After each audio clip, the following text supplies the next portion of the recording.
Hey everyone, welcome to Tetsuo Tells a Story. I'm Tetsuo. This episode is part of the Scary Stories by US States. I would like to add that this episode is a little special, since YouTube has informed me that roughly 25% of my viewers are from California. So this one is for you, those who live in California. If you missed the older episodes, click on the eye icon on the top right of the video, or in the description below. I would love to see this channel grow, so if you could hit that subscribe button and share my videos with family and friends, we can grow together. Now, time to loosen up and turn on your nightlights. Please enjoy this episode titled True Scary Stories from California.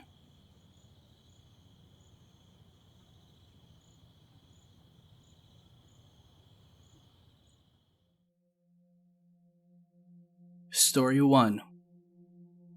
The following is a very true experience. I've never actually wrote this down before, and I don't know if anyone has experienced this too. This happened between 1989 and 1990, and I was about the age of 4 years old. To this day, I still get chills thinking about it, and I wonder if in some way it changed me.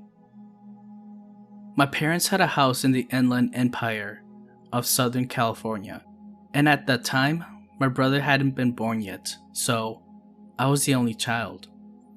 To give you a layout, my parents' house was a 2-story house located in a cul-de-sac. On the bottom floor, there were 2 bedrooms, a bathroom, and the living room, plus the kitchen. The second floor was just the master bedroom, and with a bathroom. All you could see from the street was the garage and one of the bedroom windows on the bottom floor, and the window to my mom's bathroom on the second floor. To get to the front door, you had to walk along the cement pathway that ran along the side of the house. You had to pass the first bedroom that you can see from the street, then past the bathroom window, and then to another bedroom window. Then you should be at the front door. The backyard was beyond that point. My bedroom at the time was the bedroom right next to the front door. Now, for some reason, my blinds were not completely down to the bottom of the window. There was about a 6-inch gap with nothing covering it. I was pretty young, so I didn't really care much about it.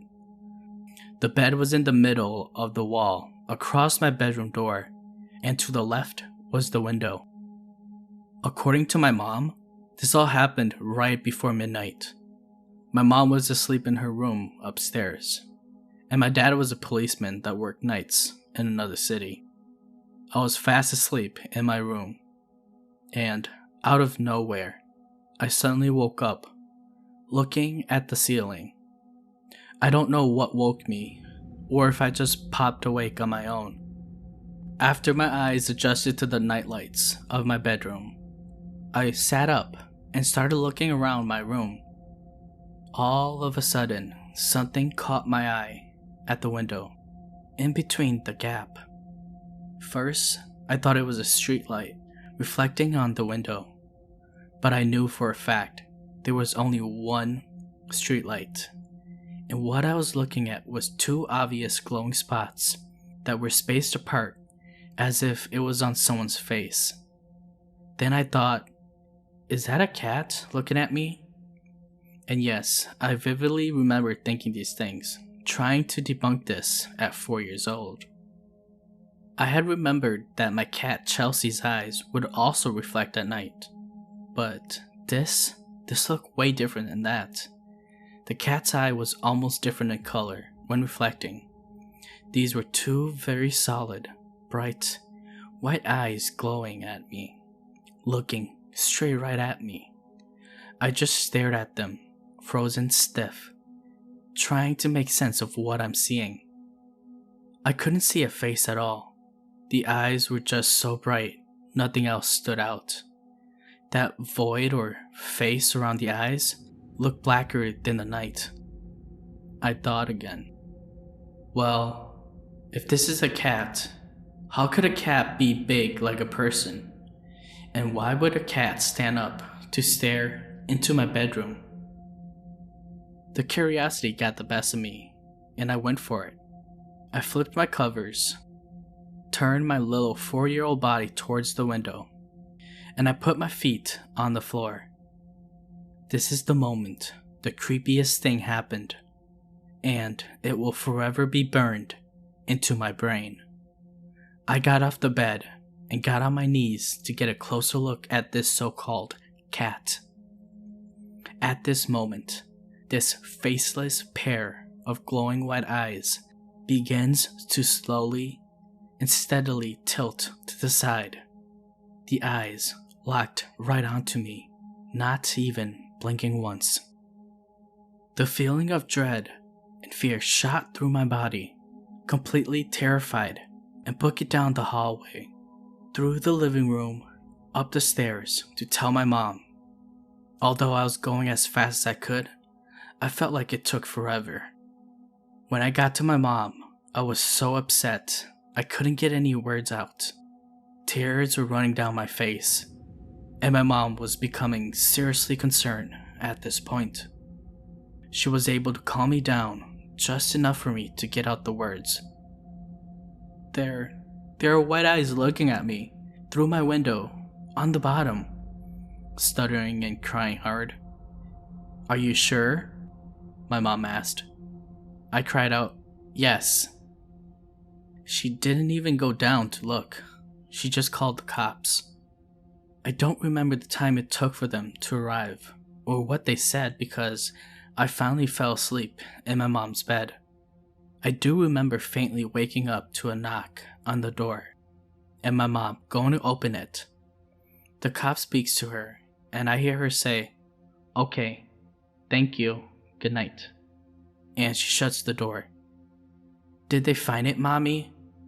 I asked, half asleep. "No, honey. He said they couldn't find anyone," my mom told me softly. "It's okay now.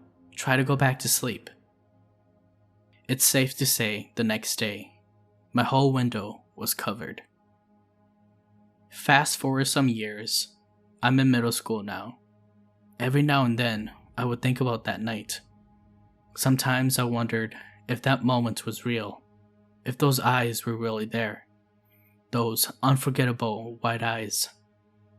One day, a random thought came up, and I asked my mom if she remembered that night. She tells me, "Yes, of course. Why?" "I don't know. I'm just wondering, I guess," I said. Then my mom proceeds to tell me, "Well, I never told you this, but when the deputy came that night, he told me that they made it a priority to get out of our house as soon as they could, because not very long before I called 911, they received another call from someone else reporting that someone was looking through their window too, in our very same neighborhood." Hearing that sent chills down my spine, and to this day I wonder who, or whatever it was looking at me that night.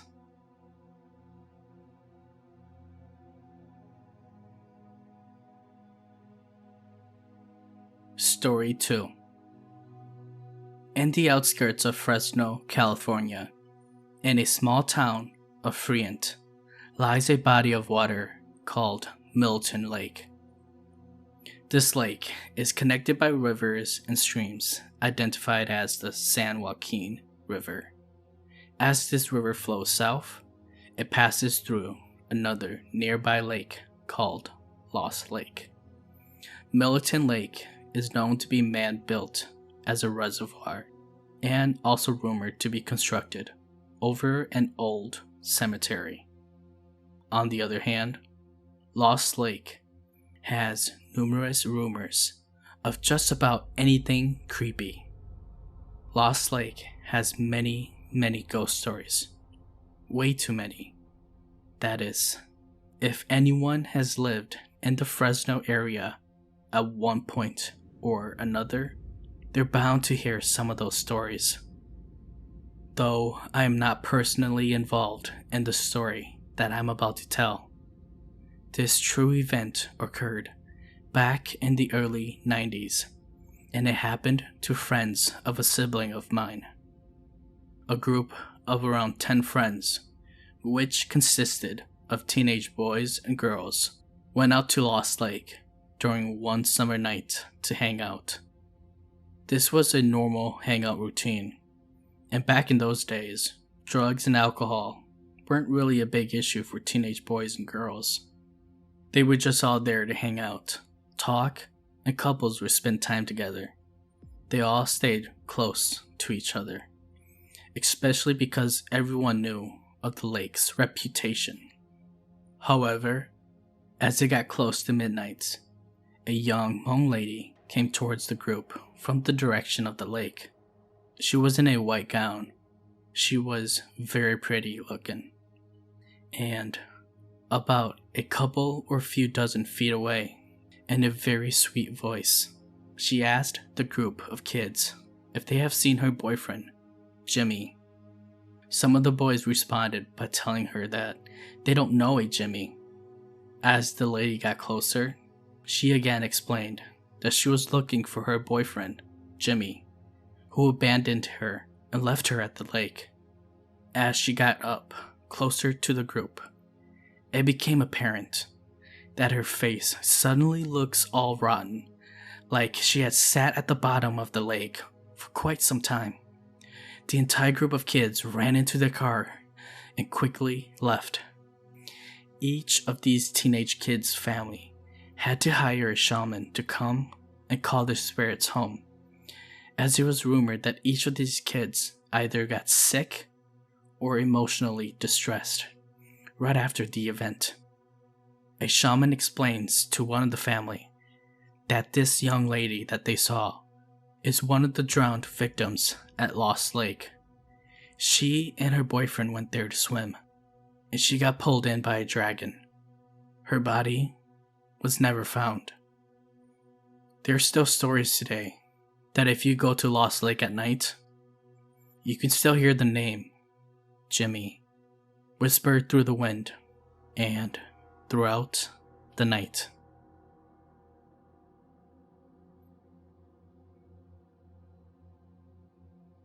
Story 3. When I was 12, my family moved into a small town called Atwater, just north of Merced.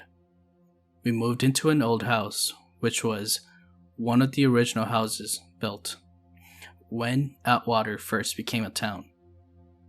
Our neighbor was a very old man who lived by himself and his dog. The old man always kept to himself, so we never knew his name. My brother and I just called him the old man. One thing we noticed about the old man was that his place was very well taken care of for an old man who only had one arm. His arm was amputated above the elbow, and we only saw him come out, usually back and forth between his house and his detached garage and the yard. We never saw him clean the yard or anything, but his place was really clean. One day, my brother and I were playing frisbee in the backyard when we accidentally threw our frisbee into his yard. My brother was too afraid to go ask the old man, so I decided to go and knock on the door and ask if the old man can get the frisbee for us. When I opened the gate to the old man's yard, I felt a cold breeze blow from the front door, which was slightly opened. I hesitated for a few seconds and overcame my fears. I walked up to the door and knocked on the screen door. There was no answer. I rang the doorbell, and no one came. I looked inside and didn't see anything. I thought it was kind of unusual because normally when we were out front, the dog would bark like crazy. I looked over to our front yard and from the old man's porch and shrugged my shoulder and shook my head at my brother, letting him know that no one is home. He pointed his finger towards the backyard and said something to the effect of, "Just get the frisbee." I was kinda scared, but decided to walk down the driveway towards the backyard anyways.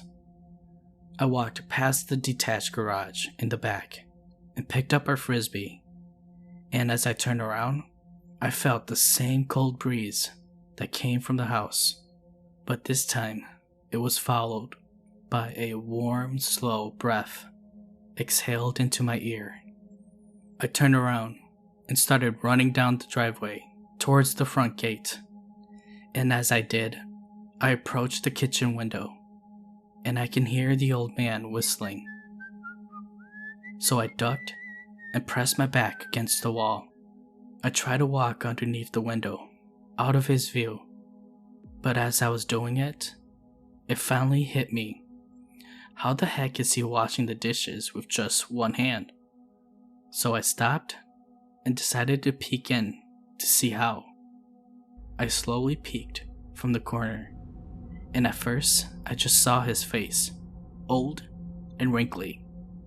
I quickly dug down again because I was afraid he might see me. I was so scared, but something inside of me kept telling me to go up and look again. This time, I stood up all the way up, and I looked inside. And what I saw changed my life forever. The old man wasn't washing the dishes. He was just standing there, looking into the sink, whistling.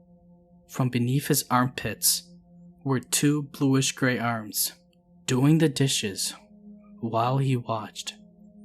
The old man looked at me and pressed his index finger against his lips, smiled, and shook his head at me. At this very moment, I lost all sense of hearing and went numb. I just turned around and walked out of the yard. I never told my brother what I saw, but from that day on, the old man would smile at me every time we walked by his yard.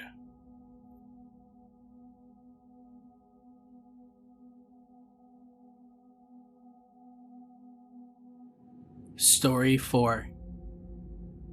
Bear with me as I tell my creepy experience living in Marysville, a very small town, which I never thought of much, other than it being a very old part of Yuba City. My husband and I live with my in-laws behind Linda Elementary School. One day, I was home alone while everyone was at work, and the younger siblings were at school. I usually like to prep dinner around 2 p.m. and just wait until everyone gets home by 5 p.m. That day, while I was in the kitchen prepping, I heard footsteps ahead of me. It sounded like it came from the hallway towards my in-law and my sister-in-law's bedrooms. I thought to myself, did my sister-in-law not go to school today? A couple of minutes later, as I was cooking, I could feel like someone was standing behind me because I felt something hairy brush against my legs. I got so spooked that when I went to sit down to eat, I had to watch Rachel Ray until whoever came home, so I wouldn't be alone. A couple of hours later, my mother-in-law and sister-in-law came home, and I said nothing to them, but I was just scared. I brushed off this incident. Months went by, and one early morning, my husband left for work. We forgot to close our window that night, so when morning came, I was half asleep when some cats outside my window was meowing. As I laid on my bed, I just listened, and all of a sudden, the cat stopped meowing, and a little boy, I assumed, because it sounded like a boy, said, "Daddy?" I know that this can't be our neighbor next door, because they're Latino and spoke very limited English.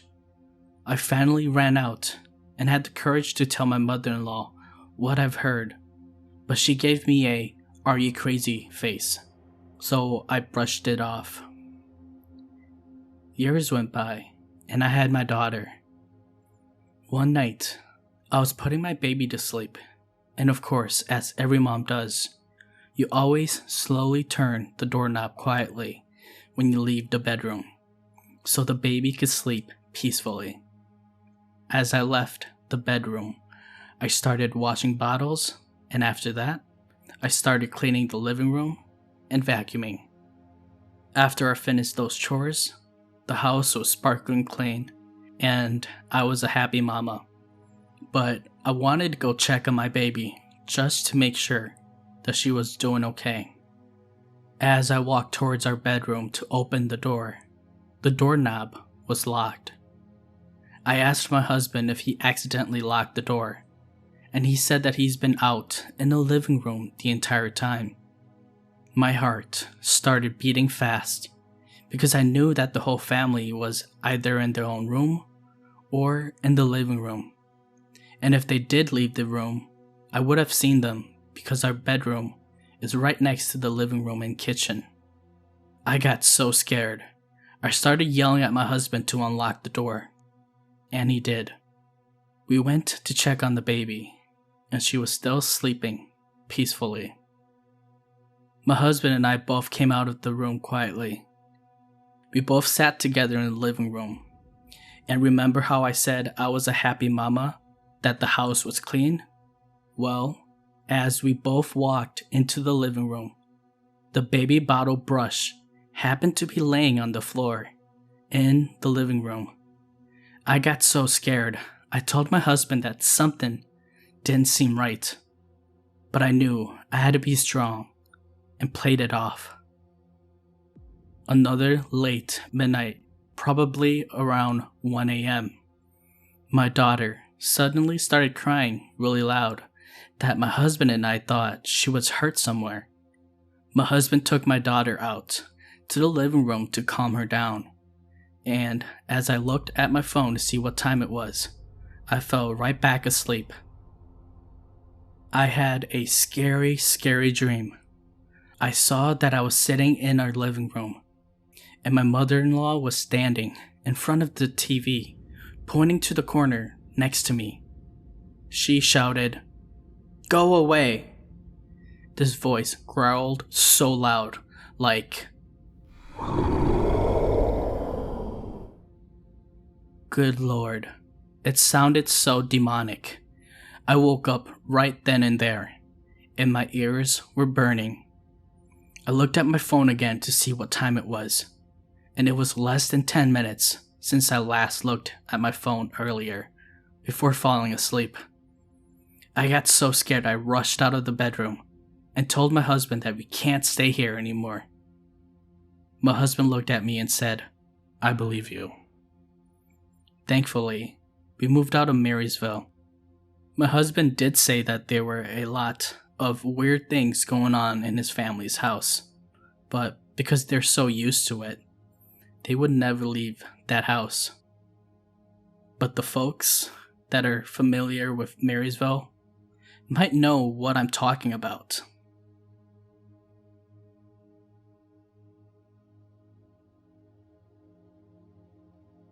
Story 5. This current encounter has been happening to my 17-year-old son. He has 3 ghosts that have been bothering him for the past 3 years or so.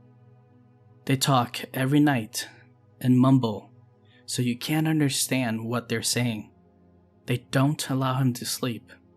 My son sleeps with music on with headphones, so he can't hear them. His friends have stayed over and have seen the ghosts throw things around the room. They appear to be 2 little girls, one about 3 years old and the other one about 6. They appear to be with an older man, and it might be their grandfather. He walks hunched over. They look like they're Native Americans, and we live very close to a hacienda, a California landmark. One of my son's friends saw the ghosts very clearly, and they look like they have severe head wounds and died of a very violent death. They turn on and off the lights, turn off TVs, pull out nightlights, and so forth. When my son and his friends stay over for the night, the spirits have played religious music, and then they began to scream and yell even louder and louder. It is quite scary for my son and his friends. I have touched his wall from the bathroom when these encounters have happened, and it seems to vibrate with life. We have tried to bring in a Catholic priest, but it only stops for a few days, and then it all starts all over again. My son has no peace and quiet in his room at night, and we would like to contact the Gabrielino Indian community, who would come to the house to help us find peace for this spirit of American Indian spirit family. The ghosts have not harmed us in any way, but the noises are really bothersome for my son. Does anyone else have any idea on what we should do?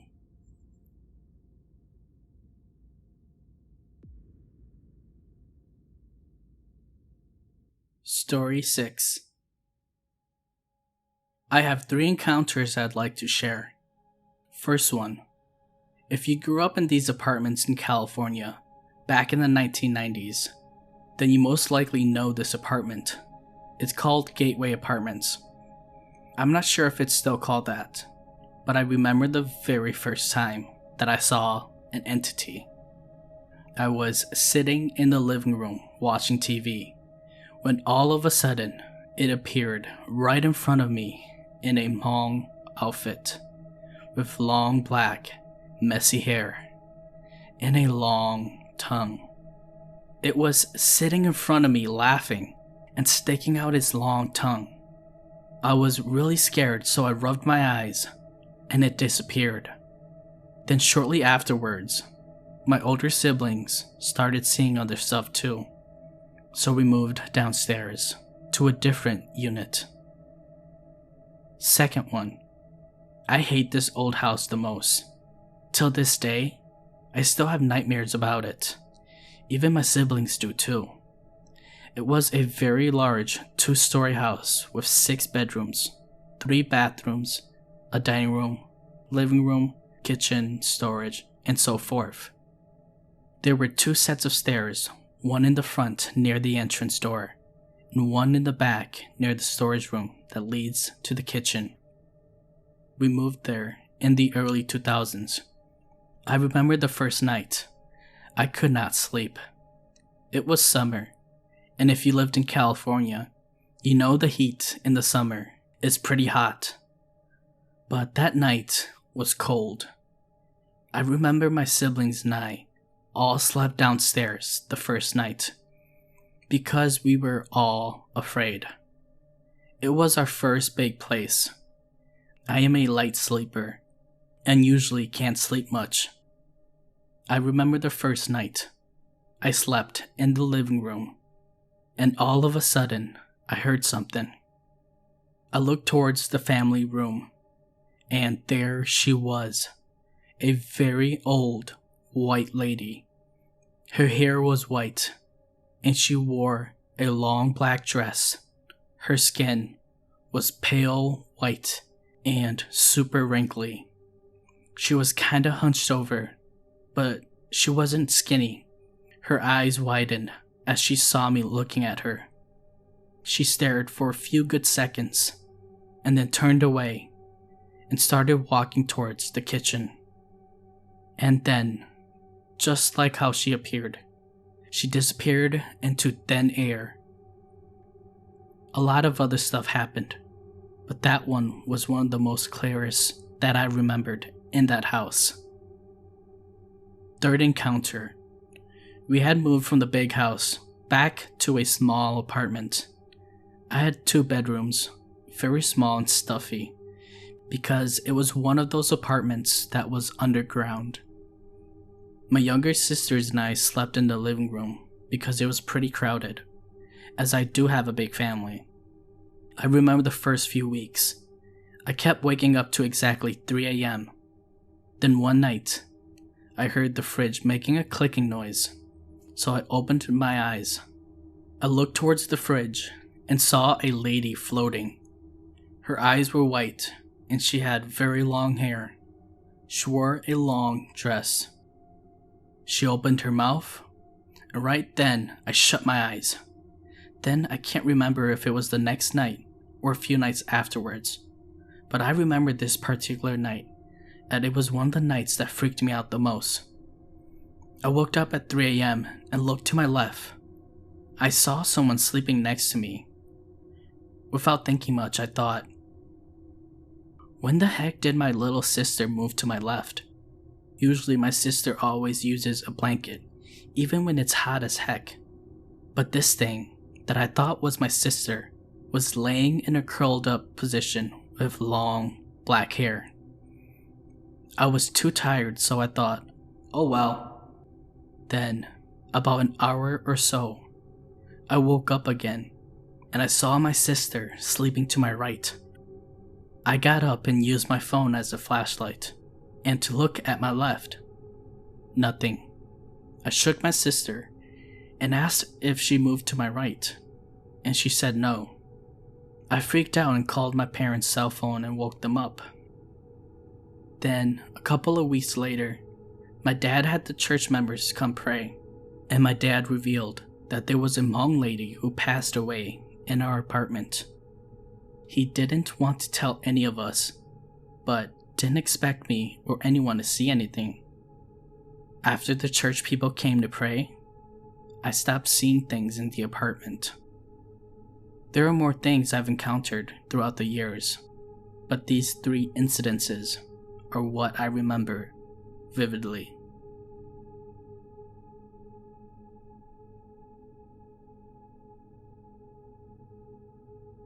Story 7. I had been hearing so many stories about this place called the Enchanted Forest in Pasadena, or around that area. Most of my friends have been there. Some saying that they saw people with chains around them, or headless apparitions floating around, and others have said that they haven't seen anything.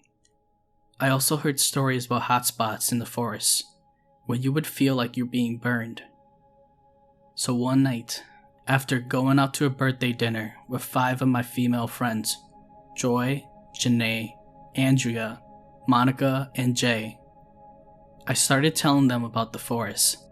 When we got to Joy's house, I was trying to figure out where this place was, when her brother overheard us talking about the forest, and he said that he's been there and saw a headless woman.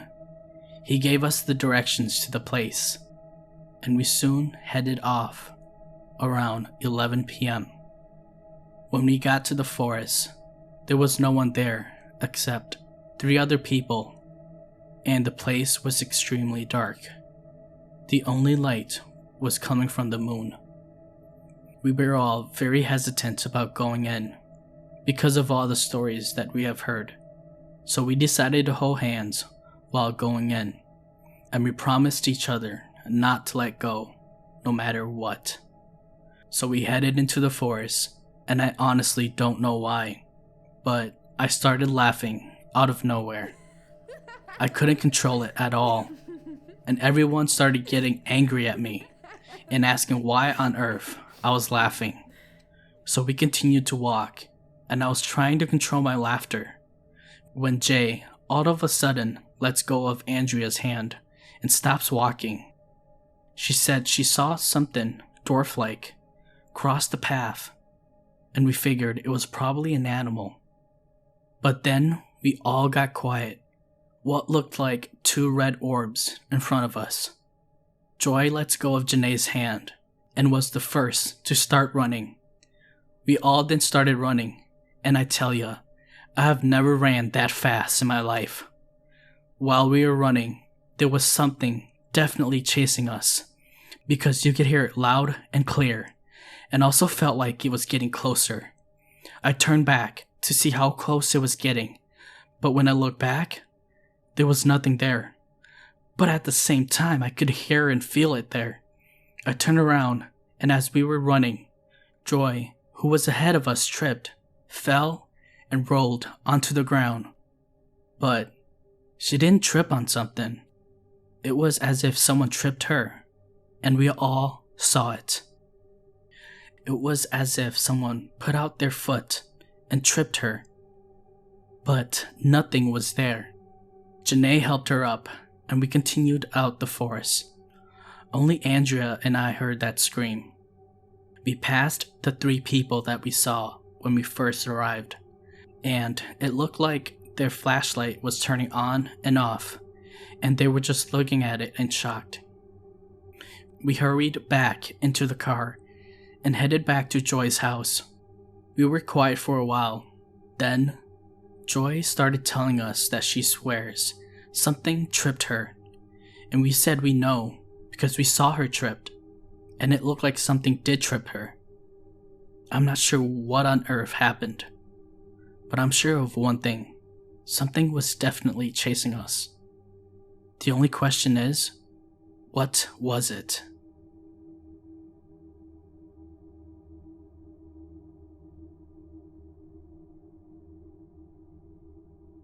Story 8. I used to drive along Highway 99 between Fresno and Pico for work. Sometimes, I would have to drive to San Francisco and between the cities, and would have to take Highway 132 through Modesto. This highway only had 2 lanes going each way. This is my story, and I remember it well. It was summer, and the days were long, and it was pretty hot. My work van didn't have the best AC, so in the summer, I would drive at night with the windows down. My job required me to drive late sometimes, picking up medical supplies from various hospitals up and down California. The beauty of this job was that I could schedule my own pickup sometimes. Due to the heat, I would choose to drive later at night on long trips and return in the morning. This particular trip had me starting in Fresno, stopping at UCSF in San Francisco, and then dropping supplies off in Pico before returning home. So I left at 7 p.m. that night. There was nothing special, no omen, nothing about that night would make it memorable. I grabbed Starbucks on the way out of Fresno, so I could be well awake for the drive. I also had friends scattered throughout the area, so I stopped in Modesto to grab a bite with a friend before continuing to the Bay Area. As I wasn't watching the time, we ended up hanging to 11 p.m. before I realized I had to hit the road to San Francisco. Modesto is about an hour and 45 minutes away from SF with good traffic, so I thought, no sweat. So this is a quick setup of my van that I drove. It's a utility type work van that didn't have windows in the back, so at night, it's pitch black back there. The windows were the only source of any light coming into the van. Now, back to the story. I headed west on 132. There were not a lot of cars driving during this time. Every 10 minutes or so, I would see a car coming from the other direction. There is a section on this highway that runs next to a small river and is heavily wooded by California standards. So as I was approaching this area, which had no lights, I can see a faint silhouette of a person walking on the shoulder of the other side of the road. As I got closer, she looked like she was middle-aged and was walking in the same direction as I was driving. I thought it was weird at first, but nothing more, and as I drove past her, I looked into my rear view mirror, just out of curiosity to see her face. Although I can see her face, I couldn't really see much because she was sort of walking with her face down, and her long black hair was covering her eyes. She was wearing jeans and a red t-shirt. I shifted my eyes to the road in front of me, and then looked back in the mirror. but she was gone. I thought to myself, maybe she was probably fishing like everyone else around here and walked down to the river. I drove on. At this point, I was thinking about who she was as I continued driving. Then, about 5 minutes later, I look in front and I could see that there was someone else on the road, but this time, they were on the shoulder of my side. I wasn't scared yet, thought to myself, lots of people with broken cars tonight.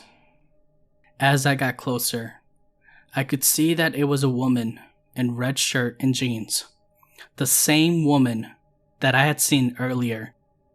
My heart started pumping hard, and I was scared. I stepped on the gas and zoomed past this woman again, but didn't look back. I knew that there was nothing on this highway up until I got to the Bay Area, so there was nowhere I could stop if I wanted to. I kept my foot on the gas pedal and would take a glance in the rear view mirror every so often just to reassure that no one was there. I'm sweating at this point and opened the window to get fresh air in. My eyes were wide open and zeroed on the task of getting there as fast as possible. As I was approaching the turnoff point of the highway, I hear a voice that is distinct, and it says, "I'm hungry." And I glanced in the rear view to momentarily look, and I noticed a shadow sitting in the dark. I know it's not possible, but this shadow was darker than the space behind my van. It was only for a split second, but I'm sure I saw someone there. I then see a 76 gas station, so I pulled over to open the back of my van. I hopped out and slid open the side door. There was no one there, but boxes of medical supplies. I continued to finish my deliveries that weekend, but couldn't sleep. Ever since then, I only travel that road if someone is with me.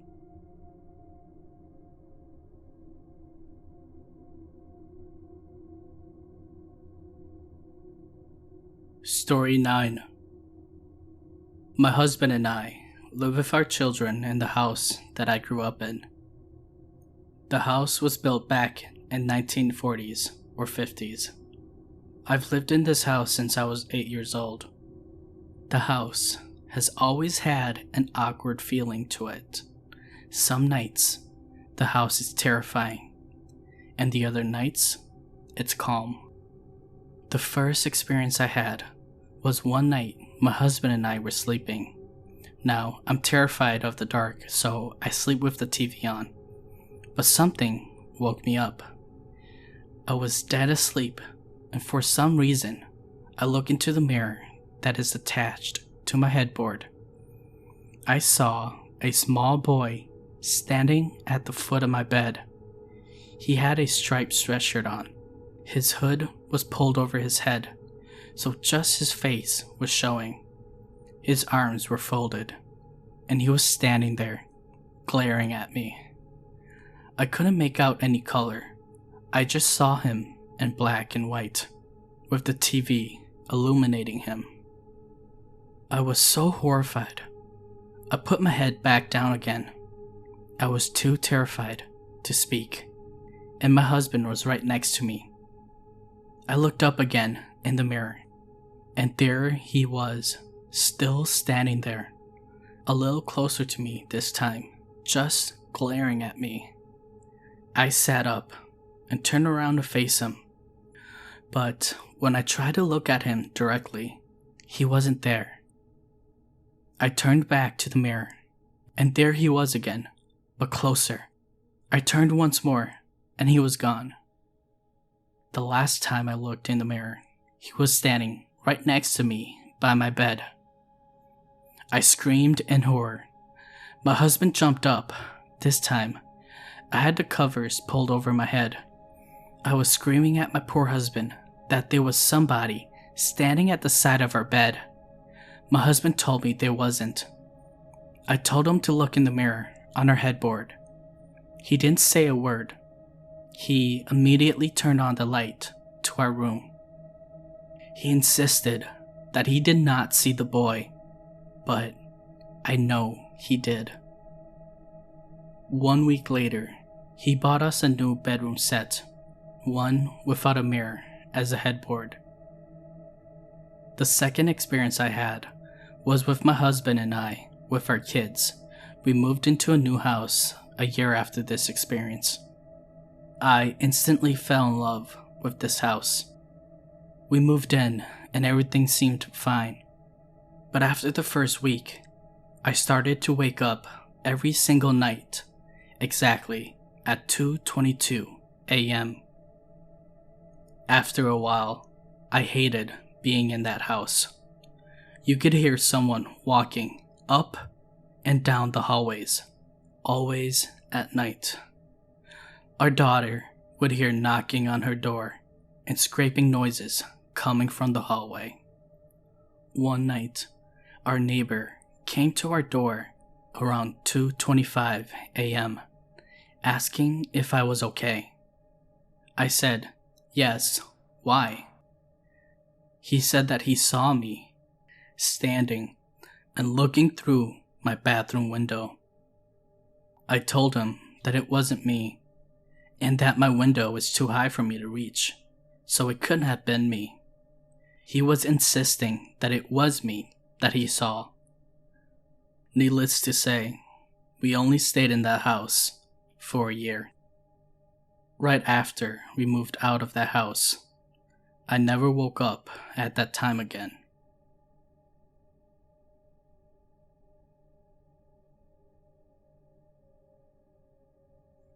Story 10. I've waited almost 30 years to tell this story. When I was 17, my girlfriend and I had trouble finding places to be intimate. It was about 2 weeks before Christmas, in the agricultural areas of Central Valley in California. We were on a countryside road among many small farms in an almond orchard. It was near midnight, cold and a little foggy. We had pulled over on the side of the road in my '74 Grand Torino. We had consumed a 6-pack of Love and Broy, and we were right in the middle of our little fun activity when she lets out a scream and pointed to the window on my side. About that time, I heard a knock on the window. A short, little man stood there, in his 50s, I would guess. I cracked the window and asked what he wanted. He asked if we were okay, and I explained the situation to him, that we were fine and we just needed some alone time. I also noticed that he had a pistol in his holster on his belt. He said he lived in the house up on the hill, which was probably around 500 feet from where we sat. He asked if we would like to come in by the fire, get warm, and visit. He said he had some wine and we can get acquainted. My girlfriend objected immediately, but my sense of adventure won out, and I convinced her we should go. The little man walked away and up to the house. We composed ourselves, and I emptied my ashtray into the paper bag containing the empty beer bottles. I also smoke Camel non-filters for almost 30 years now, and they're not really a popular cigarette. I handed the bag to her, and she set it out on the side of the road. We drove up the hill on a gravel driveway where there was a fairly large tree on the side and a small, old farmhouse on the right. We went inside, and the old man was very gracious, building a warm fire, pouring us homemade wine, asking us questions, and telling stories. I do recall asking about his accent and such, but he seemed to dance around the issue. He played some records that I can only describe as modern, top 40 type of music for that time, but also stuff I've never heard of before and never heard since. This was quite unusual since I was an active musician at that time, and I listened to everything. We had quite a nice time visiting and laughing with the charming stranger, and caught a pretty good buzz from his wine. We parted ways, thanked him for his hospitality, and I took her home about 3 or 4 miles away, and then I went home myself. Christmas came and went, and it was about a month later that I mentioned to her we should probably go see the old man and say hi to him. We drove and we drove, up and down the road, and for the life of me, I couldn't find that house. We tried a couple of different roads to no avail, and went back to where I knew we had been. I found the hill and the large tree to the left of the driveway, but there was no driveway and no house. We parked on the road and walked up the hill where the house should have been. There was no trace of a house ever being there. Not a rock, a brick, a board, nothing. Nothing but grass and a big tree. We walked back down to the car, and before getting in, I walked down the road, the 500 feet to where we figured we were that night of our encounter. Sitting on the side of the road in the weeds was the paper bag containing the 6 empty Love and Broy beer bottles and my Camel non-filter cigarette butts.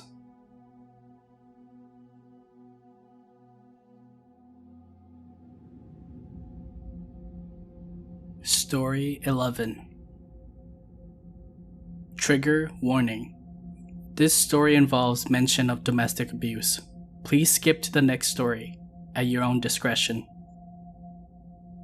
A part of my past that I would love to forget. Every time I eat now, I still feel chills through my spine when I think about it. At the time of the event, my daughter was 4 years old, and I was 7 months pregnant with my second child. On top of that, I just went through an abusive relationship.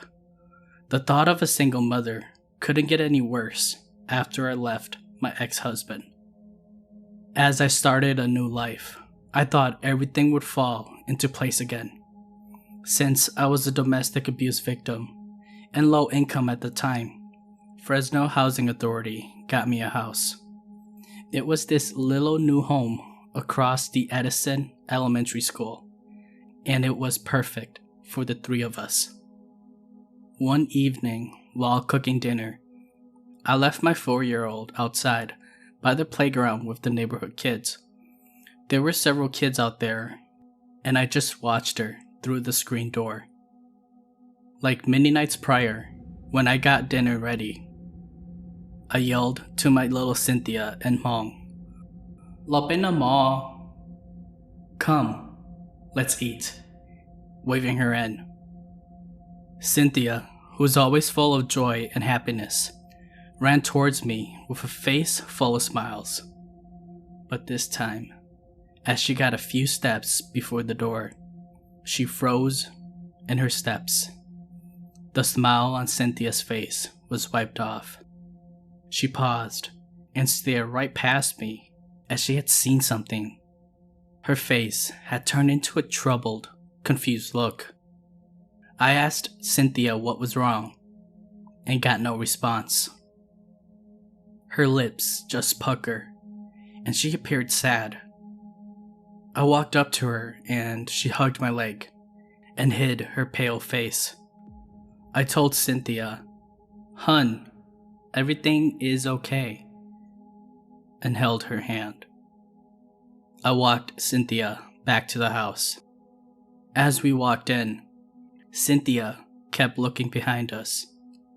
At that time, I thought she was sad because she still wanted to play with the other children at the playground. Inside, I told Cynthia to go sit at her chair.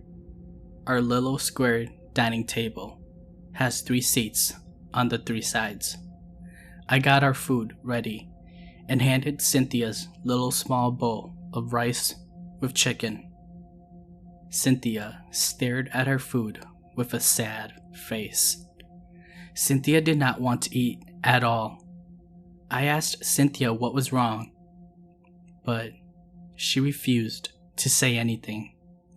Her lips were puckered out, with her eyes heavy, filled with teardrops just waiting to roll down her cheeks. I felt bad for not knowing what was wrong. I have my pregnancy occupying my mind, but Cynthia is my baby at the moment. She needed me, so I got up and held Cynthia in my arms. I asked Cynthia, "What's wrong, honey?" And her tears made a slow stream down her face. In my arms, Cynthia whispered, "I need my daddy?" At that point, I was sad. I was sad because I was married to an immature man who would not be around his 2 children due to his abusive behavior. I was sad that my children will have to grow up without their dad. All in all, I was heartbroken that I had to put my children in this position. I just hugged Cynthia and cried quietly inside. I told Cynthia that I would grab another plate of food and pretend it was for Daddy. After that, Cynthia agreed to eat her food while gazing at the empty seat. After dinner, I cleaned up and threw the leftover food away in the trash. I went to tuck Cynthia into her bed. Cynthia usually sleeps in her own room, but for some reason, she was not comfortable that evening. I remembered asking Cynthia what was wrong. Cynthia said, "I'm scared, Mommy." I was confused and I asked, "Why?" Cynthia then says, "That's not Daddy. I miss Daddy." Me, being confused again, I asked, "Who's not Daddy, hun?" Cynthia replies, "The hungry grandpa at the kitchen." My heart just dropped and a cold chill went down my spine. I told Cynthia, "Quit being silly. There's no one but us."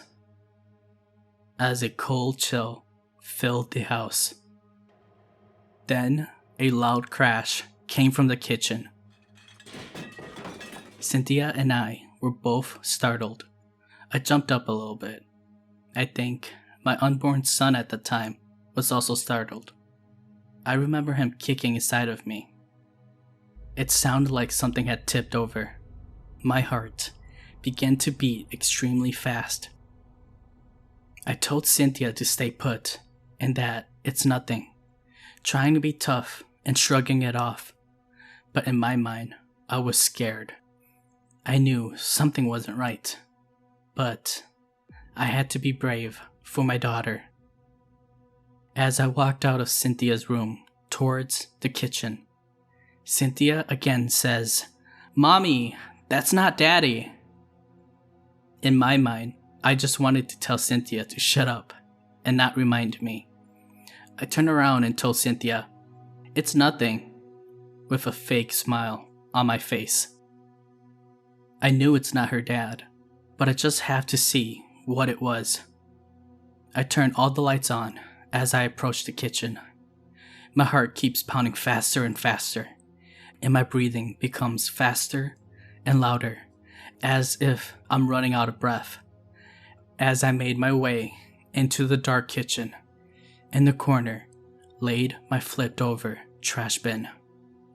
The trash was all over the floor between me and the wall that had the light switch. As I looked around in this semi-lighted kitchen room, I heard a munching noise to the right of me. I tried holding my breath to keep myself quiet. In my mind, I knew not to turn that way, but for whatever reason, I still turned to my right. There, my heart drops into pieces. Voice collapsed in a more terrified moment than any beating I have ever gotten from my ex-husband. I was staring at an older Hmong gentleman, his clothes torn and dirty, soiled in mud, him thin and hungry, his head full of gray hairs, his eyes very wide, and his pupils were so blackened that it stared right through me. His face was gray and blue in this semi-lighted area. He was crouching low, with thin, twigged fingers, holding a half-eaten chicken wing that I had thrown in the trash earlier.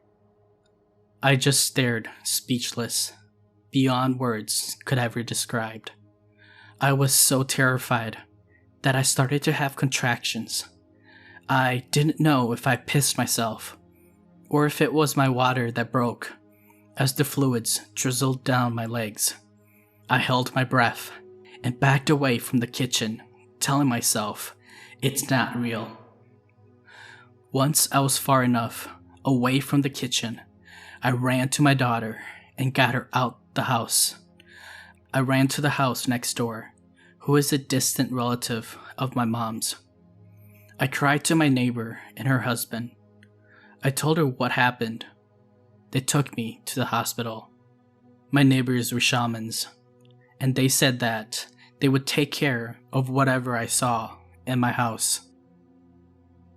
After the trip to the ER and coming back home, I was told by my neighbors and parents that when I yell out, "Lo na mo," come eat, that this is an open invitation to anyone and everything out there.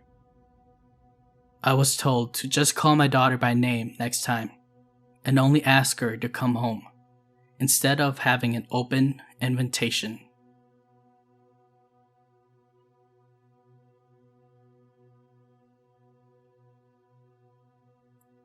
Story 12. As I was sleeping, I was suddenly awoken by my older brother, rushing back into the house by slamming the door. He yelled to my dad, "There's a ghost in my car," as he was leaving for work. It was still dark outside. I fell back asleep because I had school in a few hours. 5:45 p.m.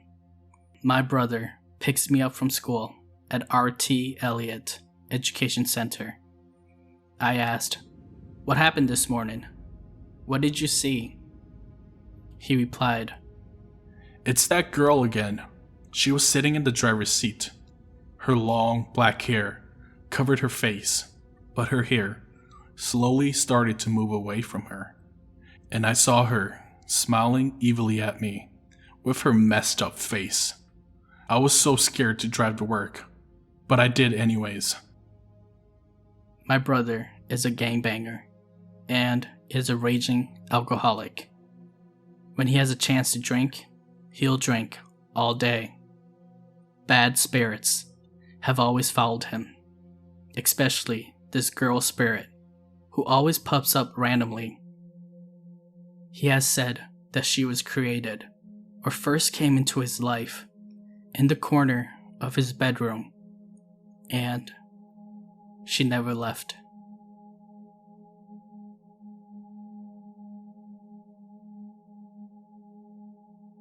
Story 13. Back in 2012, when my family lived in Southside Sacramento. At that time, my daughter was the age of 14, and one of my sons was only 1 year old. My husband was never home, and we raised 2 dogs to guard our house.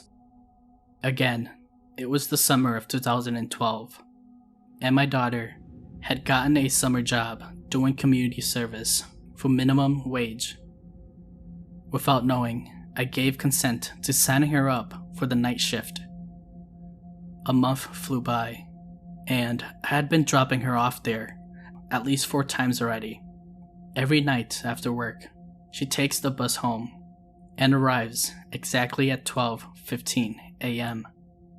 The upcoming week, on a Friday evening, I did my normal mommy routine and took my daughter, along with my son, to drop her off at North Laguna Creek, where she was working. My boys and I headed straight home right after. Shortly, 2 hours later, it hits 9:35 p.m. and as I was feeding the baby, the other one was in the living room, playing with his toys. I heard keys jingle and assumed that my husband had came home. Quickly, I set the bowl of food down and walked out the kitchen, heading towards the front door. It wasn't my husband, but my daughter, who had opened the door. I asked her, "Why are you home so early?" But she didn't respond. She then walks straight into the kitchen, where the baby was still sitting on his booster seat, eating. I paused for a moment, wondering why she carried such a bad odor home with her. She never came home smelling this bad before. Maybe it's been rough. Probably why they allowed her to come home early. I quickly snapped out of it, remembering that she works at a park, because she had to clean public restrooms. Maybe that explains her bad mood. I proceeded to follow her into the kitchen, but before I could step foot in, the baby lets out a very loud cry, as though he was frightened. I quickly rushed into the kitchen, thinking he probably tumbled down on his booster seat. My 1-year-old was startled from that sound, so he came running towards me. When I reached the kitchen, my 14-year-old daughter was holding him. My 1-year-old gazed into the room and immediately started to scream with tears coming down his cheeks. I took the baby from her and insisted that she go and wash herself while I put them to sleep. She stared at me and slowly walked away. About half an hour passed, and the boys have already been asleep. On my way to let the dogs out, I noticed that the showers have been on way before I even finished pouring milk into both the bottles for the boys. Our dogs are housebroken, so nights when we be alone without my husband, we let them in to sleep in the living room. I walked towards my daughter's room and asked why she's taking so long in the showers. The dogs followed behind me. As I popped the door open, the smell was stronger than before. The dogs started barking and ran towards her bathroom. They jumped and scratched on the door while barking fiercely. The showers immediately turned off, and she came out of her bathroom. She grinned at the dogs with her face in disgust. The dogs backed up, yet continued to bark. I panicked and paced myself out of her room. Realizing that I had fixed a dinner plate for her earlier, I sat in the kitchen to see if she would come out to eat. I turned off all the lights in the hallway, living room, and I just left the TV on. The dogs were both asleep by this time, but to prevent them from making any noises, I put muzzles on the both of them. For some reason, I just couldn't focus on my movie. I kept an ear and an eye out for the hallway. I felt very uneasy, so I turned off my TV and sat there quietly with the dogs laying by my feet. I didn't hear any footsteps approaching, but the dogs woke up and stared straight into the hallway. They both looked at me and made little whiny noises. I turned my head to look into the hallway as both the dogs sat up and were showing their teeth at this point. At that moment, I knew something was wrong. My daughter was scared of the dark and does not permit herself to eat after 10, and it was 11 p.m. now. I knew immediately that this smell and figure was not my daughter. I sat there in shock. It was as if though I was completely paralyzed. I grabbed the dogs by the collar and quickly stumbled into my room. I locked the door and ran straight to my husband's long knife. I sat there and thought to myself, do I just walk out there and stab her? Is this all a dream? No, it's not, I told myself. My daughter is still missing somewhere, and this thing is trying to act as her. It can't replace her. What will happen to the boys? Suddenly, I saw red. I busted my door and sprinted out the bedroom into the kitchen. The figure didn't look so much like my daughter now. She had hair down to her feet. Red and green sashes were loosely tied to her waist. The long, white, long dress that she wore had dirt and bloodstains all over it, and the damn smell just smelt so awful, as if there were dead rats piled on each other. I was terrified, but somehow I had enough courage and I yelled at it. It didn't say anything back. It just started crying and laughing in the most horrifying way.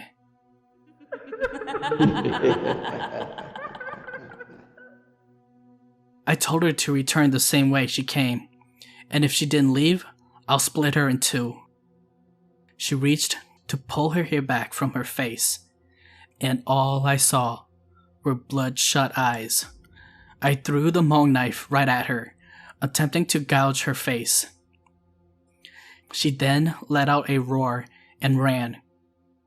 I picked up the knife and chased after her. As I was chasing her, I saw her vanish into thin air when she reached the front door, where she entered. Again, I stood there, by the front door, lost and horrified.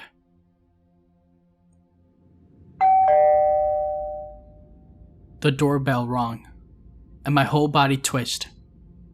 I opened it, and I was ready to start yelling, but when I opened the door, it was my daughter, tears and sweat dripping down my face. I scanned her from head to toe. She too looked at me, up and down. Mommy? Is everything okay? I pulled her to my chest, and I was sobbing. The morning after, I contacted her manager and informed them that I was withdrawing my daughter. The week after, my husband had asked my father-in-law to come do a shaman ritual for my kids and I. When he finished performing the ritual, he informed us that this thing that I encountered that night was the ghost of a lady who drove into a pole right by the park. It is said that this entity had a miscarriage of a baby boy and was divorced by her husband. It was said that she roamed the park and saw my sons in the back seats that evening, right when I dropped off my daughter. The ghost claimed that she lost her child the same day that my son was born. When this ghost was alive, she was a divorcee, so she didn't really have much of a family. Therefore, she didn't have a dakhwa, which basically is spirit guides, meaning that no family ritual was done for her when she died. Hence, when this entity died, her family, or whoever, dressed her up sloppily and just buried her as soon as possible.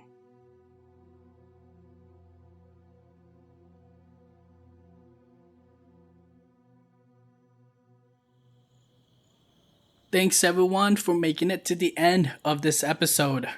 If you haven't, please check out my other state episodes. So those in California, thank you.